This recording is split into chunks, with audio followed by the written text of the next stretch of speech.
Hello and welcome to Unstress. I'm Dr. Ron Ehrlich.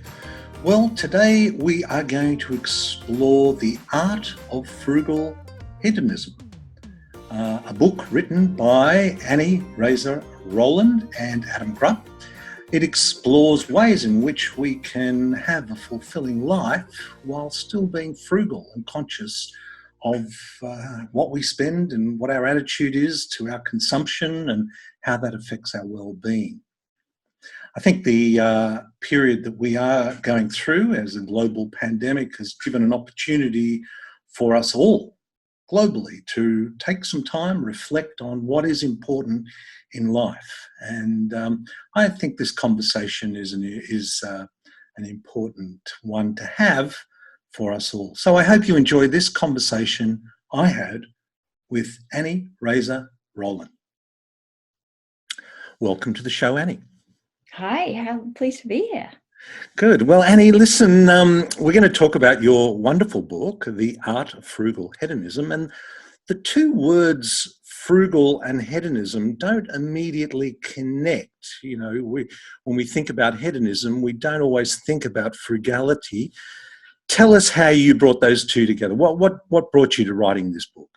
Well, it does seem like an oxymoron to most people, but it really came out of a recognition that my co-author, Adam Grubb, and I came to when we were in our early 30s, and we had lots of friends who were definitely starting to feel like life contained very little hedonism, whereas ours still did.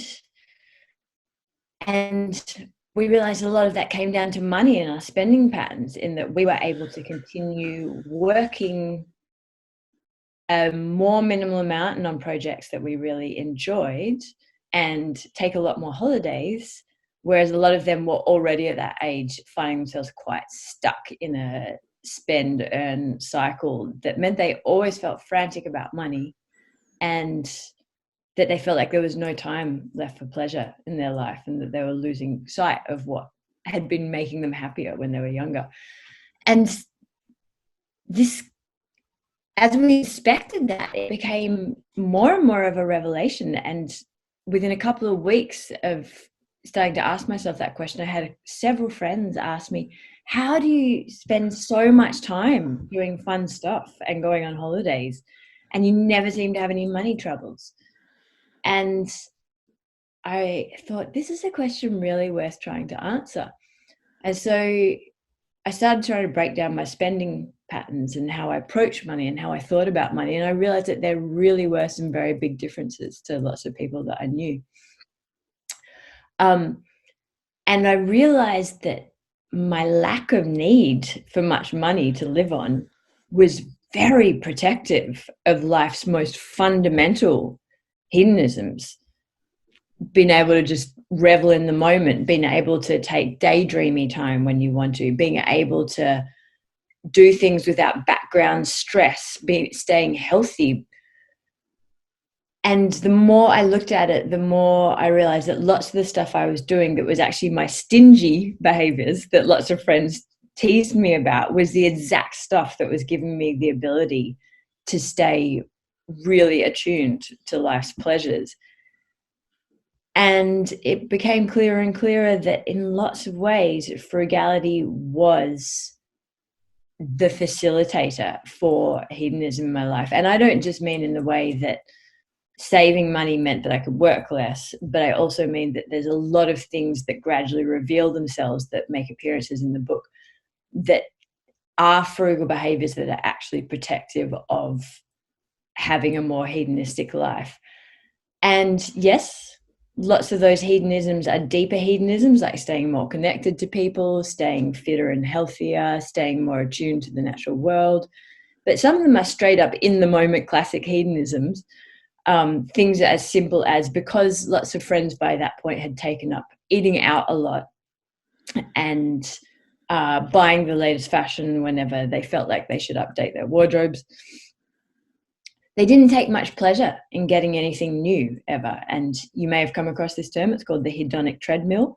And it's that the more new things you get and the more you satisfy your urges to acquisition, that the number you become to each new acquisition and the faster you get over it.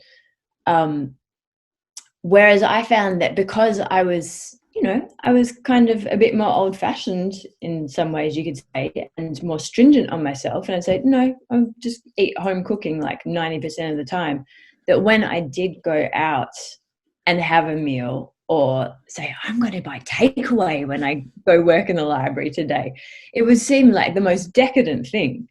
And, when I did buy a takeaway coffee, which is something that I still would only do perhaps once a month on average, that would be a real treat. Whereas I'd have friends that would down 3 of them a day and only drink 2/3 of the cup in some cases. It was just like a knee-jerk reaction, get another coffee. And I realized that there are so many ways in which being frugal keeps you very sensitive and attuned to luxury and pleasure in a way where you never dull your appreciation of it. So that's actually rewarding on that basic minute-to-minute hedonism level. But there's the flip side where you're just not suffering from the constant pressure of monetary stress and of the burden of having too many possessions, which I see so many people struggle with. It's constant garage clean-outs, overstuffed cupboards, feeling like everything is a mess and you can't keep up with what you have, and that everything you have seems to need something to help you look after it. You have a special pair of shoes that need a special cleaner to go with them, and then you need a special bag to store something in to protect it from getting damaged. And then that thing breaks and you've got to replace that thing. And then you've got to store the thing that looks after the thing in a cupboard with the thing. And there's a lot of stress that comes with having a really large level of possessions circulating around you. And that is anti-hedonistic. Yeah. Well, it's so interesting because you wrote this book in 2016, or that's when it was published. Well, actually, yeah. Oh, okay. No, sorry. No, I'm sorry. That was the previous book. Okay. But anyway, it came out in 2016. Yeah. And I love this term. I hadn't heard it before, but I can certainly relate to it. Hedonic treadmill, the hedonistic treadmill. Yeah, hedonic treadmill. Yeah. And I mean, God, if we needed a motivation for keeping the economy going, the hedonistic treadmill is just it, isn't it? Just you've got to keep buying to keep yourself happy. And, I guess that's where our society is.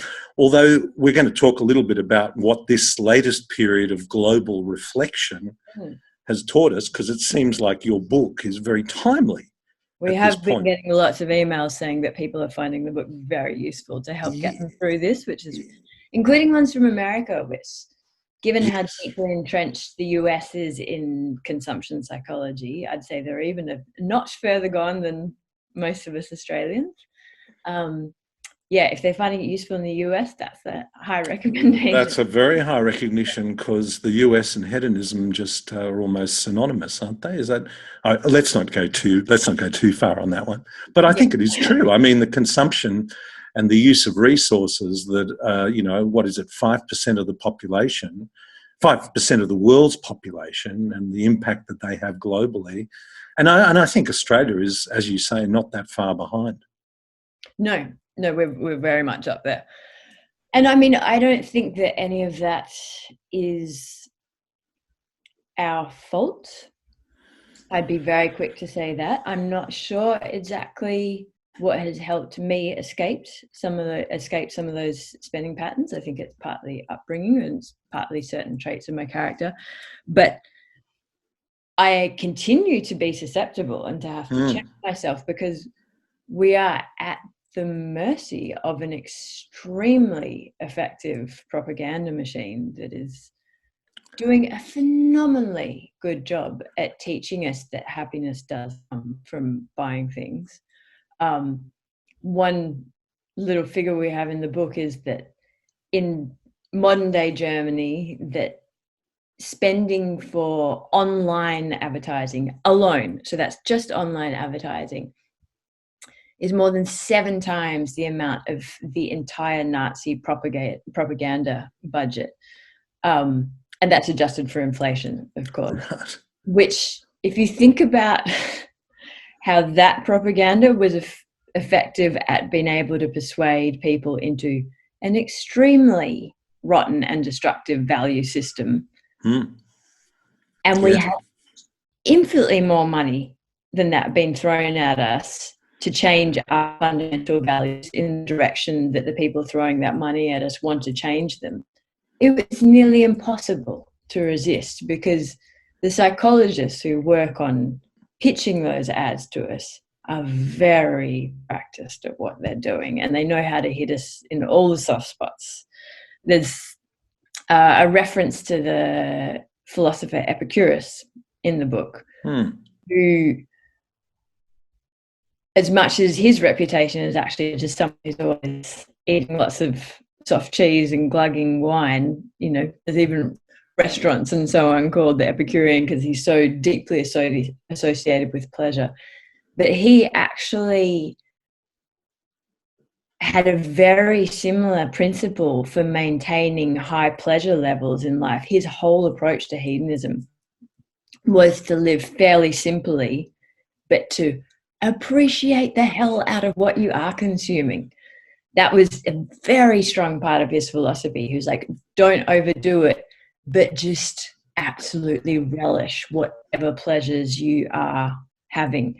And he considered 3 things essential for a really happy life, and none of them are to do with consumption.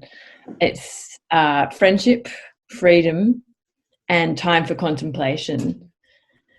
And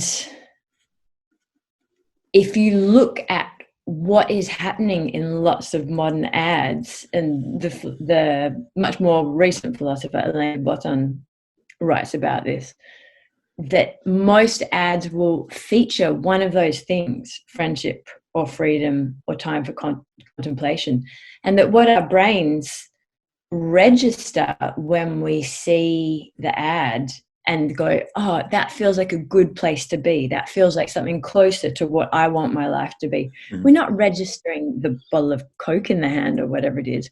We're registering that person with a bunch of mates on the beach. That's the bit we want. We don't want the Coke. We want the friendship and the freedom.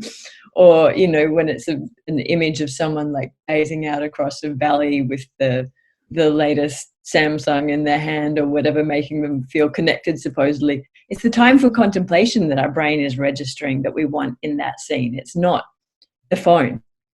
And it's really devious. And this wave of self-reflexive ads has appeared where advertisers kind of poke fun at themselves, so that they're saying, we're on the same side as you. We get how cheap and trashy advertising is. And so you'll have ads saying like, it's not about how big this ad is, it's about the shoes or something. And so you're supposed to see that ad and go, oh, they get it. They're in on the joke. And so the instant feel like they speak your language, they're cool. Yeah, it's become very sophisticated, hasn't it? I mean, the psychology of it, and you can see, and actually it's a bit hard to tell the difference now between news and entertainment, actually. It's almost like the news is just a break in between the commercials on some channels, you know. The main point is the commercials, and when you end up with somebody who's a reality TV show host as the President of the United States, the difference between reality and reality TV is really blurred. Oh, absolutely. Yeah, pretty much. Yeah. And also we're kind of encouraged, we always have been, to be good consumers. You know, whenever there's an economic downturn, get out there and spend more and drive the economy along. But good citizenship is not really the focus, is it? I mean, it's just the whole system is conspiring for us to get on that hedonistic treadmill. Yeah, and because it is so well designed, and because it's impossible to keep your guard up all the time, and I mean, lots of those ads appeal to 2 very strong things, which is most of us want on some level to be a better person, and the ads imply that if we have the thing in the ad, that we will on some level be a better person, will be a person who's closer to the kind of person we would like to be. But they also tend to aim for the treat yourself angle, which has become a very, once you've sold people everything that they possibly could need, then you have to start selling them things on the basis of luxury. And so the treat yourself kind of tagline, or you deserve it, has become very common in ads, which makes us feel like, oh yeah, my life is hard. I do deserve a treat, because life is inherently difficult. I mean, that's why Buddhism is popular, is because it confesses that and helps people deal with it. But it's a pretty dangerous way to look at treating yourself when anytime you feel like life is hard, instead of going, well, life is hard. How do I deal with this philosophically? How do I sit and contemplate that difficulty and think about how I would like to approach it mentally, and with strength, and to go, oh, life is hard. I should treat myself, because it doesn't change the long-term game at all. But those messages, they hit all these very vulnerable spots. And so a really important thing, I think, to do to help that is both fun and effective is you self-administer counter advertising. So we have one chapter in the book, for example, called Romanticize Other Eras, which is not strictly so much about other eras, in fact, but about other types of value systems. So when I give talks, sometimes I encourage people to pick a figure, be it a grandparent or a fictional character or someone they've read an autobiography of, where what they admire about that person and what they covet about their life has nothing to do with that person's material status. It has to do with that person being someone who they would like to be more like, and feeling romantic about that character, because ads make us feel romantic about those lifestyles we're seeing, like, oh yes, I would love to be like that. Whereas you need to be romantic about the things you really want to be more like. So you can take an extreme example if you want. Like, I've had people say that they really would love to be more like a wild horse. They'd love to have that strength and that sense of freedom and that sense of not changing yourself for everyone around you, but looking people directly in the eye, which actually I don't think is that true of horses. But, I let them run with it at this talk, because this is obviously their perception of horses. But for lots of people, say a grandparent often. In the book, I cite the examples of having read biographies of Shackleton and a couple of other figures like that when I was younger, and going, oh, I want that sense of ferocious, just not being deflated by the setbacks and finding things to laugh about in any circumstance. And everything that I want, that I desire about what I see in those figures' lives, is to do with how spunky they are, how intelligent they are, how adventurous they are. It's got nothing to do with what they own. And unless we create other role models in our lives like that to tap back into anytime we think, oh, I want to be more like Kim Kardashian or whatever. Well, I was going to say, maybe our preoccupation with celebrity is a desire, an innate desire for us to look to other figures, to aspire to. Absolutely. I mean, it's just when they start selling us stuff, it becomes a little bit confused again, doesn't it? I mean, you might want to look up to a hero figure or somebody else when they turn around and go, oh, and by the way, I've got this wonderful product which you can, which will give you a shortcut to me and what I stand for. Yeah. I mean, that's celebrity, isn't it? It is. And I think there's a basic human need for celebrity. I think that, I mean, I am not religious, but I think that there's certain things that a religious society used to provide for people, and that was one of those things was role models, in that you would have saints, or you would have gods, or you would have whoever it was having qualities that you felt like you could use as a reference point for the way that it was good to be. And since we have lost religion in many people's lives, that hasn't been replaced with other role models that aren't Kardashians. Those figures have horrifically moved in to fill that void before we really had enough time to think about it and go, no, actually, I think I'd rather replace the baby Jesus with a leading public intellectual who I find really inspiring in how they think. For me, I try and pick people like, say, David Attenborough, who's lived an amazing life and done amazing things. But yeah, honestly, creating some role models is a really great counter to advertising, because it means every time that you're there having one of those moments where, because we all get seduced by advertising, I try and limit my exposure. I don't have a TV, haven't had one in 25 years, 30 years. I don't read magazines. I don't read especially lifestyle sections of the newspaper and so on. They're very insidious, I find. But still, it's so well designed that I will find myself in shops sort of going, oh, there's something about that packaging makes me feel like that would just be a really delicious kind of slightly gourmet bread to buy.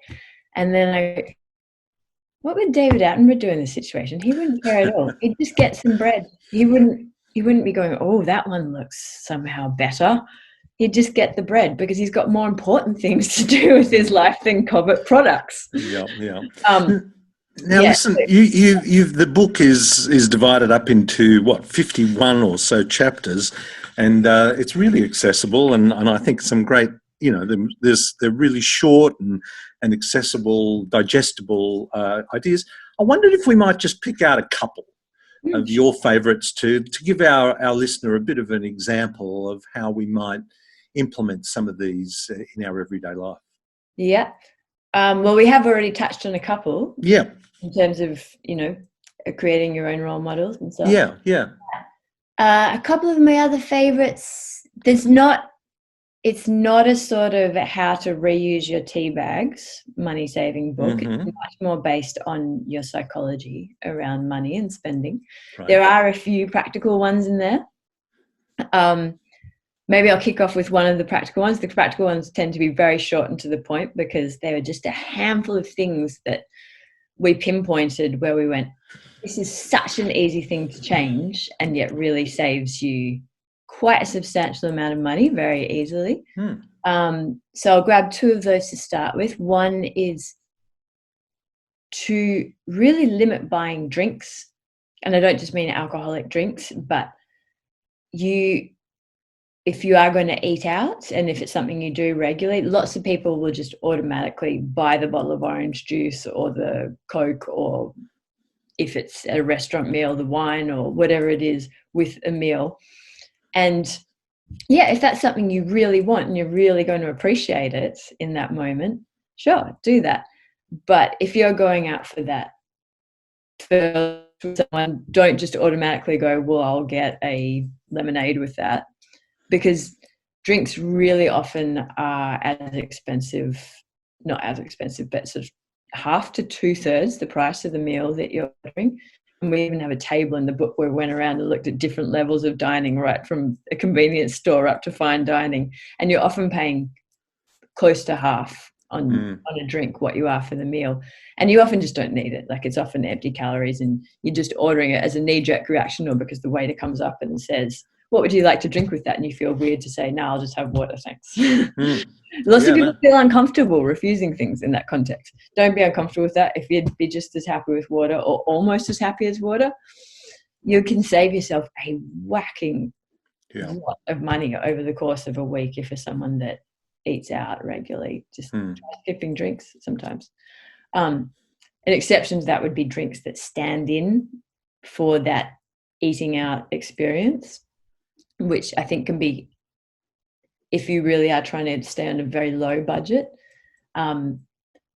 having a coffee or a glass of wine as a reason to sit down when you might go, no, to buy something to eat is more than I want to spend, but I want to be in that public space. I want to sit there. I want to soak up the passing people.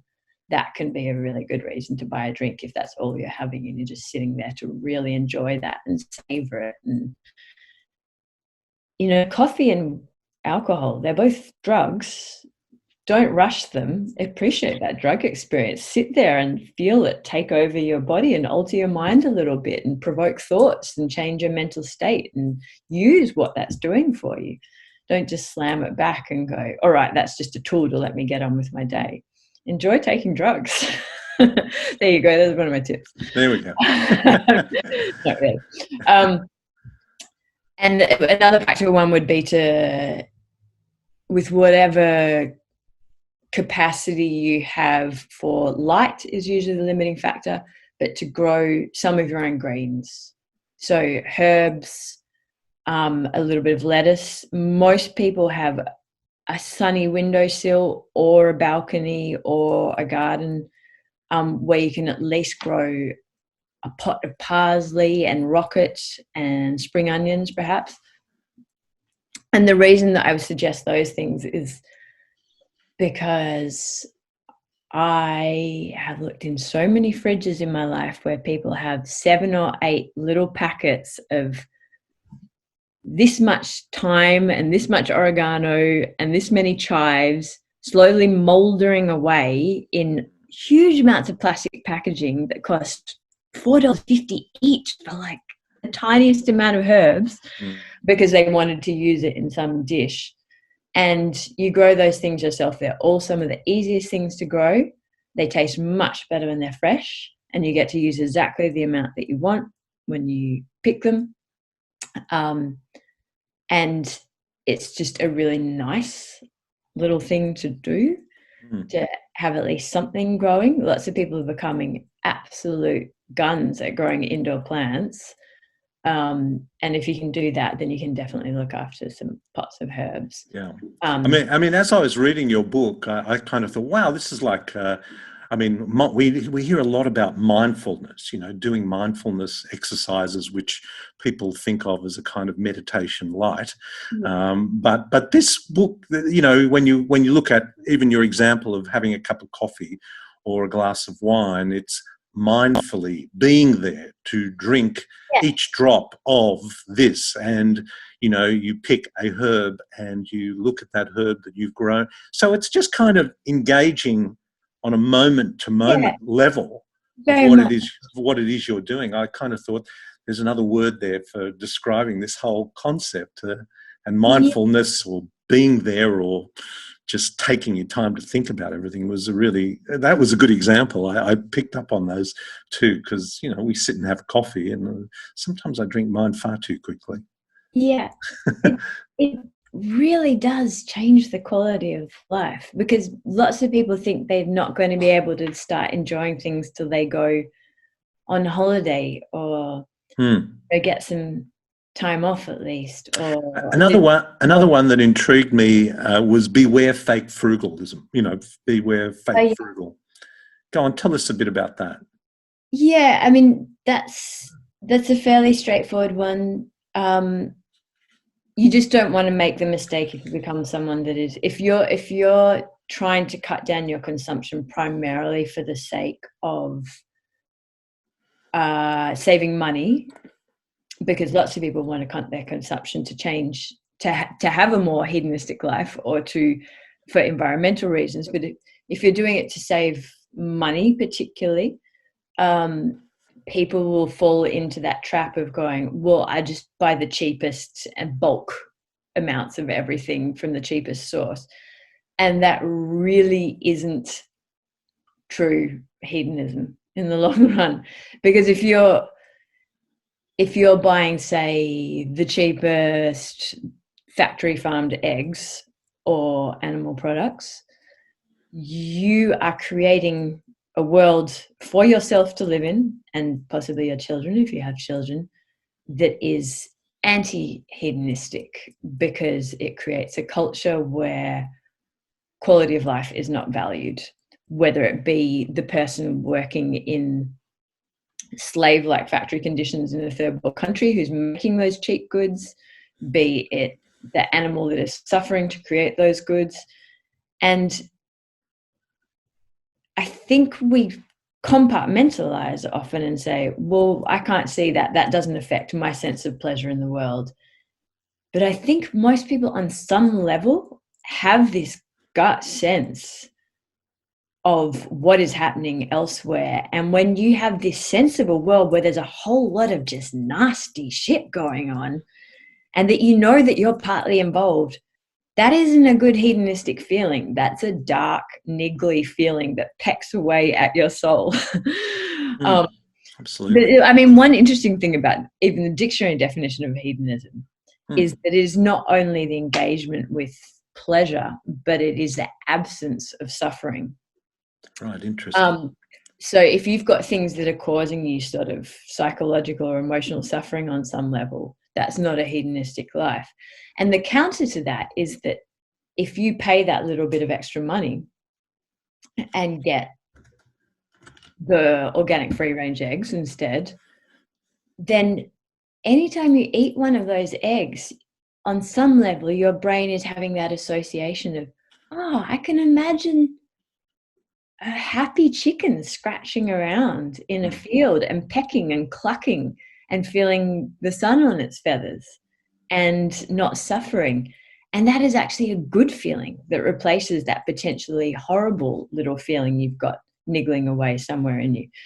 And when it's a story that you take even a bit further, where you make that effort to know the producer a bit of whatever you're consuming, which isn't always possible, but sometimes it is.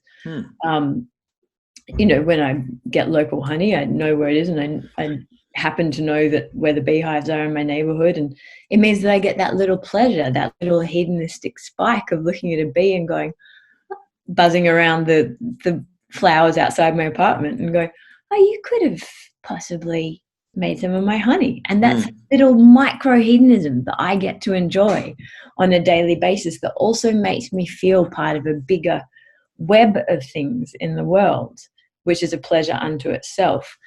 And I know so many people that say buying quality food is not affordable, but to be brutally honest with you, the majority of those people still buy things like takeaway cookies. They buy possibly cigarettes in some cases. They buy, you know, a chocolate bar. The difference between buying a carton of organic free-range eggs and buying a supermarket factory farmed carton of eggs is the difference between you buying that one muffin in a week or a one coffee in a week. And I choose to buy the better eggs and not buy the muffin because I don't spend very much money. My budget, for part of writing this book, we actually kept budgets for an entire year. And I was shocked. I felt like I'd actually spent quite a lot that year because, and we'll get to this in a moment, but I don't skimp really on spending money on experiences or things that I really want to learn about or do. And I felt like I'd done a particularly high level of that kind of spending this year, but it still came out, on the year that we kept the budgets. It still came out that we spent about a quarter of the average of the Australian adult. And if I can spend that level and afford to still buy organic eggs, so remind us what that is. You know, what is the average Australian spending, you know? Oh, I wouldn't want to try and give those figures. These were 2016 figures. Yeah. So and I'm even hazy on what the ones that we kept for the book were now. Yeah. I know that my average spending to this point continues to be about $15,000 a year. Right. Excluding rent. So for all of our accounting, because rent and mortgages can be such a big variable depending on people's living situations, then we accounted for all of our spending excluding rent. But it is true about seemingly cheap food or seemingly cheap clothes or seemingly cheap products. They're not actually seemingly cheap, particularly the food when you factor in the health and environmental costs, which we can now, which we're now really in tune with. What is the health cost of poor health in our society? Well, we know 180 billion is just, or 130 billion has just been spent to support us through this health crisis. So, health can be a pretty expensive thing. Absolutely. And environment is a whole other story, but, food is actually much cheaper now than it has been at any point in human history. That's because it has ceased to reflect the true costs of production. Yeah. Whereas before there was chemical fertilizers and monocropping agriculture, factory farming, the cost of food had to reflect the farmer's work and inputs to renewing that land to continue to make that land farmable permanently, because that's how agriculture operated. There was no subsidies, there wasn't chemical fertilizers where you could just take from the land and then replace them, and there weren't subsidies for water use that were draining entire water catchment systems. So the cost of food was reflective of how much water you could take sustainably from that system and how much work you had to do to replenish that land. Yeah. And we're now just creating this drawdown on future generations. So we're actually, every time we buy really cheap food, we're actually borrowing money from our children and our grandchildren to pay for our very cheap food effectively. And in the more direct hedonistic level, there is nothing less hedonistic than living in a world with no beautiful natural environment and no rivers that you can swim in without being scared of having an open cut on your body, no oceans that you feel comfortable swimming in and putting your face under the water. Yeah. That is the most anti-hedonistic thing I can think of. I'm sure you agree. I do. So pick another one. I mean, there's so many great titles here that Don't Be a Snooty Bum Bum. I know my granddaughter would love that one if I read it to her. Go on. Tell us about Don't Be a Snooty Bum Bum. That one's probably pitched at a higher level of consumption addiction, where along with that marketing of luxury goods that I was talking about, that is really filling the void for advertisers being able to sell us things we need, the delineation between very similar products that we have been sold over time to create reasons to buy new things, because they're always having to come up with new reasons to buy new things, is that whereas, in the 40s, if you wanted a pair of jeans were just jeans. And they would look at people wearing jeans now and go, they just all look like some denim pants to me. That now we have been trained as consumers to recognize these microscopic style details and brand details between several very similar products and feel like those things are very important and mark us out as a person of taste or not. And sometimes I like to, play devil's advocate just by declaring that I really like instant coffee, for example, which isn't strictly true. I don't mind it. It's, it's not as good as the other kind, but does it really always matter that much? We've been taught so much that we need to be incredibly discerning, and that this is somehow a mark of good character to only want to have very good quality things. Whereas in the 70s, people they could just enjoy a cup of instant coffee and that was fine. And they really enjoyed it because there was no one telling them that was somehow a really lowbrow thing to drink. Coffee is a really good example of that, isn't it? Coffee is quite... Because people have become really snooty bum-bums about coffee, this shop doesn't do it as well as that shop and this doesn't taste, that's a good example of it. Yeah. And it's nice just to have a bit of a reality check on that and say, it really doesn't matter that much.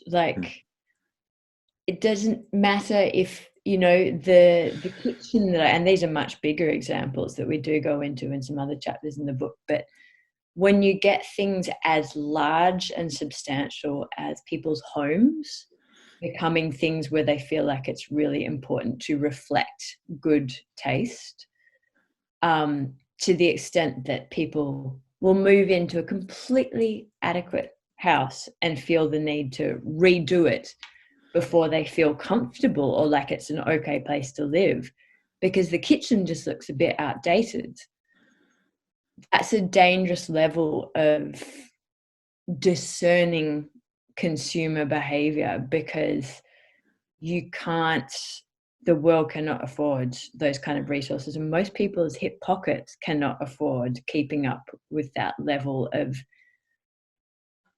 style and discernment. It's quite unhealthy.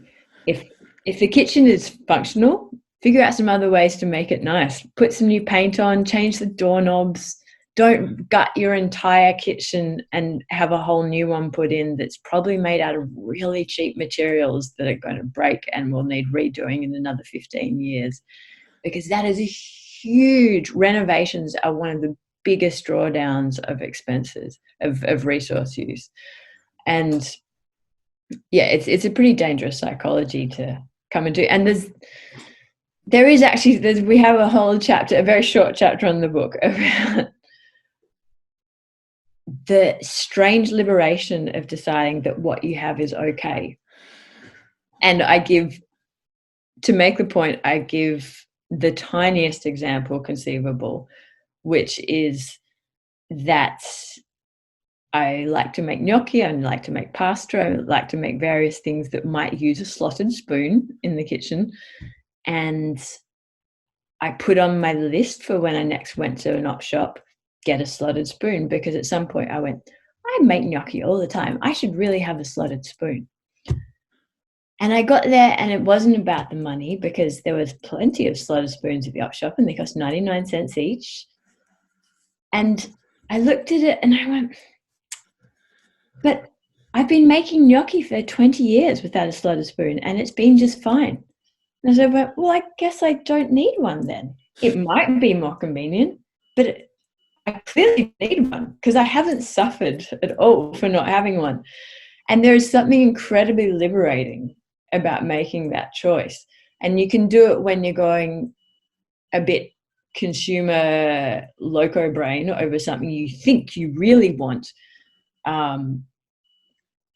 Like, you saw some amazing shorts in a shop window and you just imagined yourself in those shorts and went, I would look so great in those shorts and my summer wardrobe would suddenly become stylish if I had those shorts, and people would see what kind of style I had and I'd be perceived as the person I actually am if I was wearing those shorts. And if you just put that spacer between that moment where you have that feeling and let it sit for a couple of days and go, does it really matter? Like, do I really need them? And then you can sort of go, no, I don't. And my life actually probably won't be any different at all in a year's time if I have them. And then there's this beautiful lightning feeling where you feel like the ability to not want something was almost as rich and pleasurable as satisfying the craving to get it, sometimes even better, which is quite a revelation if you work up the willpower to practice it a few times. And there's science behind that too. I mean, I'll come back to that point that I was going to make about spending money on experiences and on learning, because there's a lot of science that says that the pleasure that comes from purchases and acquisitions fades very quickly, that people's happiness levels, even after remarkably big purchases like a complete home refit or a new larger house or a new expensive car, that everything about people's happiness levels and satisfaction levels have returned to the same level within a year. And for smaller purchases, much, much faster. Whereas experiences, when you spend money or don't spend money on experiences, the opposite is true, is that it tends to be the more you invest either your available cash or your life energy and thoughtfulness in experiences, the more content you become. And there's several reasons why that's true. Experiences don't tend to date in the way that lots of consumer goods do. So you don't tend to look at your experience and go, oh, that just doesn't seem as great as it did when I first wanted it. They don't have the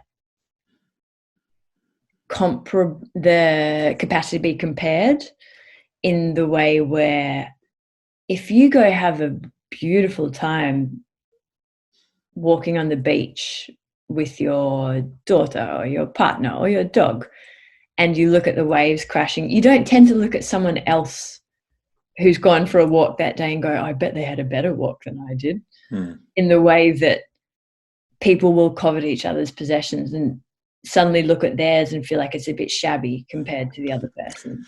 Yep. They also build a sense of self, and we are the sum of our experiences, and experiences create stories that you get to tell people that give you a sense of volume as a human being in the way that consumer goods don't.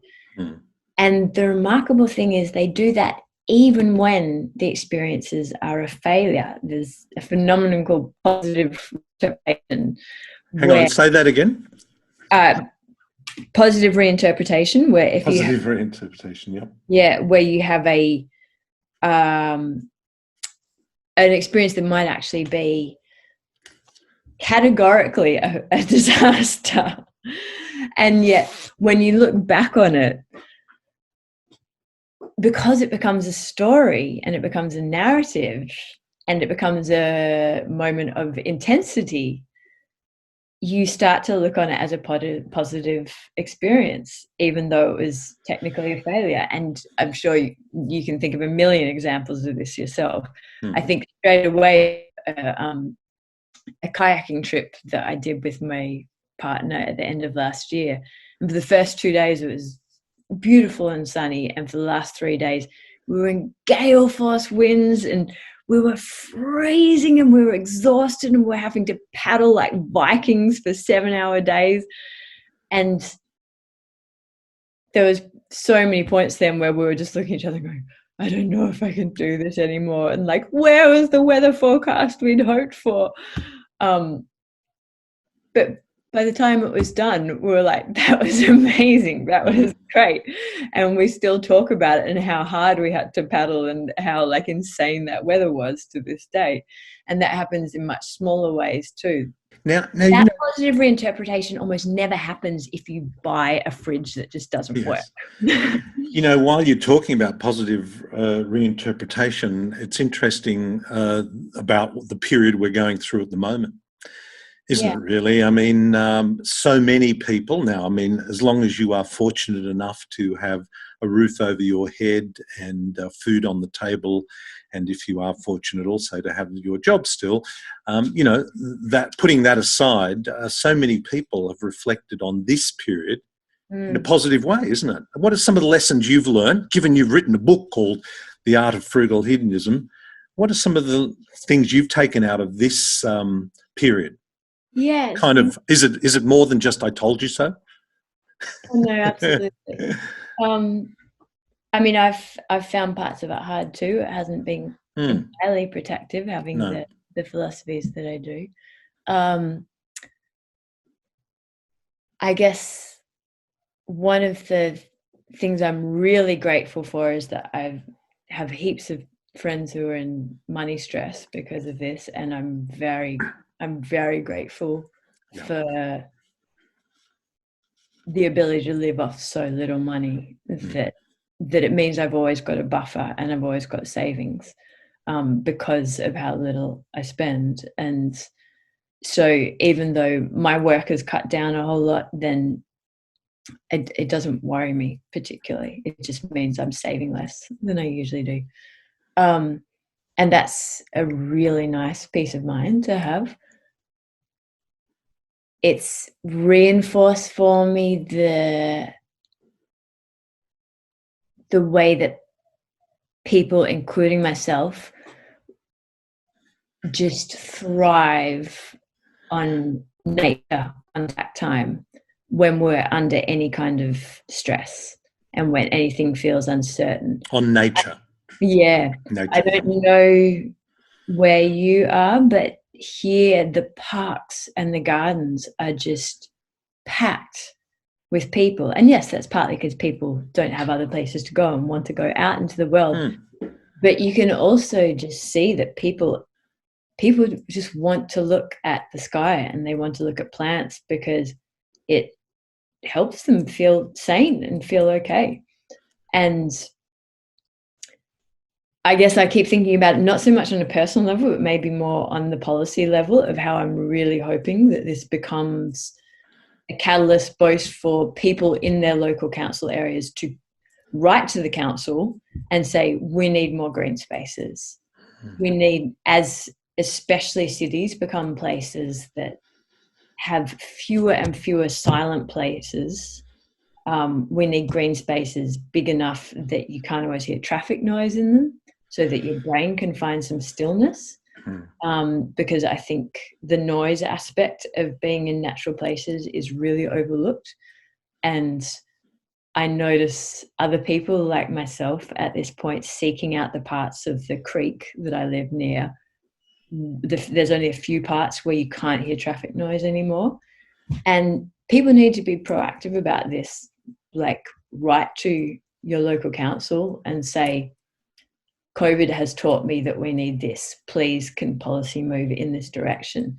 Because it's essential for giving all of our minds and bodies the resting places that we need as part of being sane, functional, healthy human beings. Cities need to cater for that.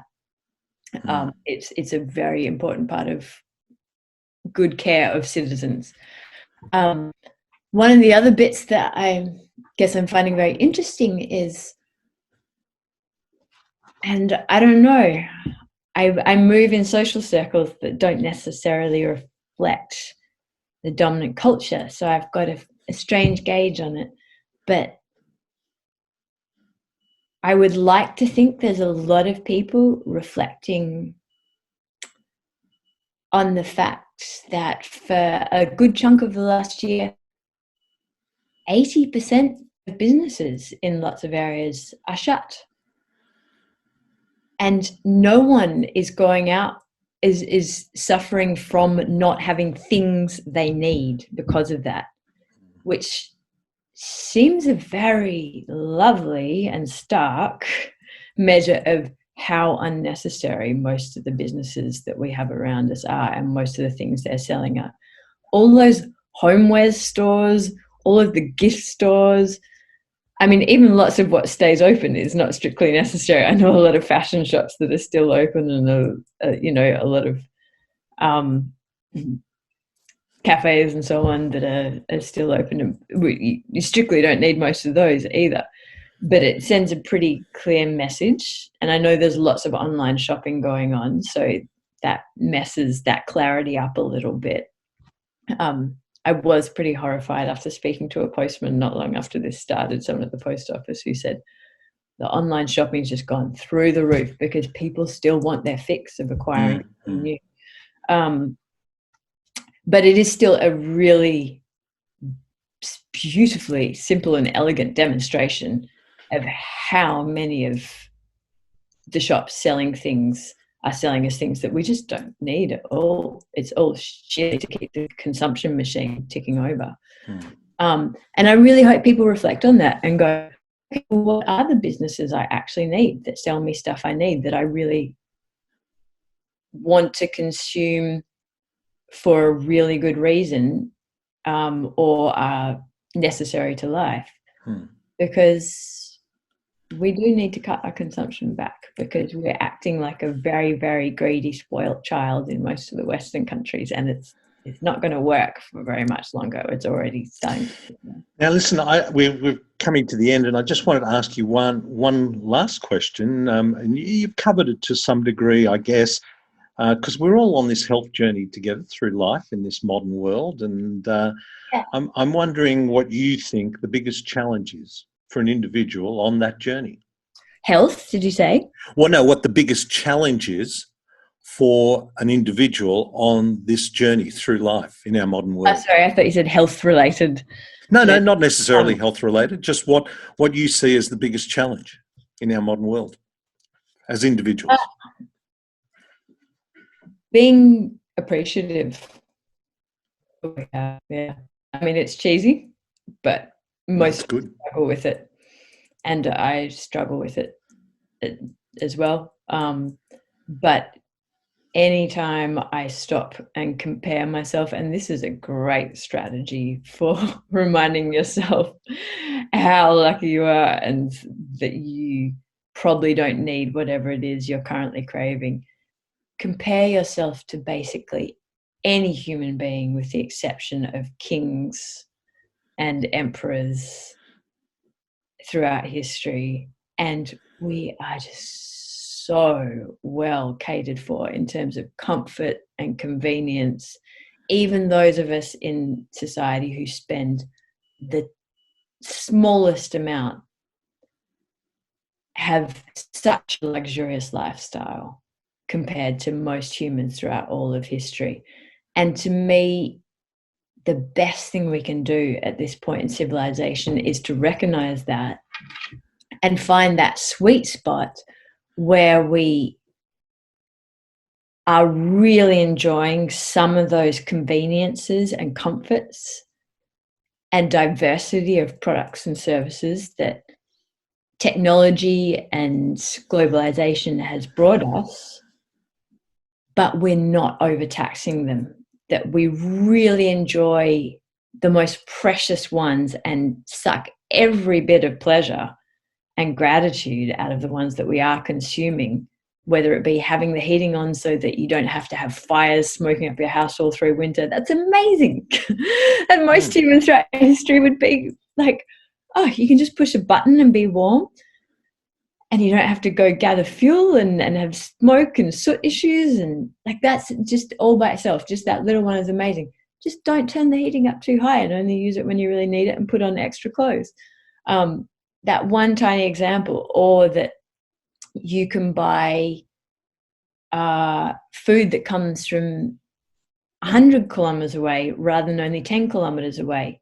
Yes, maybe do that. Maybe allow yourself those Tasmanian grown apples if you live in Melbourne, but don't buy the lemons that come from America. Just, enjoy a bit of that incredible luxury we have. Really appreciate it and recognize how historically, phenomenally indulgent even those small things are. And then just pull it in a bit on all the excessive stuff so that we can keep enjoying this level of luxury for another century at least. Even that would be optimistic to come. Well, what a great note to finish on, and thank you so much for joining us today. And we're going to have links to the book. It's a very timely read. I really enjoyed it. It's very accessible. Thank you so much. My pleasure, Ron. Have a good one. Well, what a note to finish on. Gratitude, being appreciative of what we've got, because in human history, we are in a situation where we have just so much at our fingertips that we take for granted. I think the whole concept of hedonic treadmill, the hedonic treadmill, and also positive reinterpretation was such interesting concepts. I really enjoyed the discussion. We will, of course, have links to that book, The Art of Frugal Hedonism, and I would recommend it. It's a very easy read. It's got some great ideas in it, very accessible. Now, also, don't forget to download the Unstress with Dr. Ron app. It gives you access to the podcast. There's a whole lot of webinars on there and there's ebooks. We're actually just reviewing our webpage and organising some amazing courses coming up in the second half of this year. And also, don't forget to leave us a review on iTunes. The more reviews, the better. I think this is an important message. I hope you agree. So until next time, this is Dr. Ron Ehrlich. Be well. This podcast provides general information and discussion about medicine, health and related subjects. The content is not intended and should not be construed as medical advice or as a substitute for care by a qualified medical practitioner. If you or any other person has a medical concern, he or she should consult with an appropriately qualified medical practitioner. Guests who speak in this podcast express their own opinions, experiences and conclusions.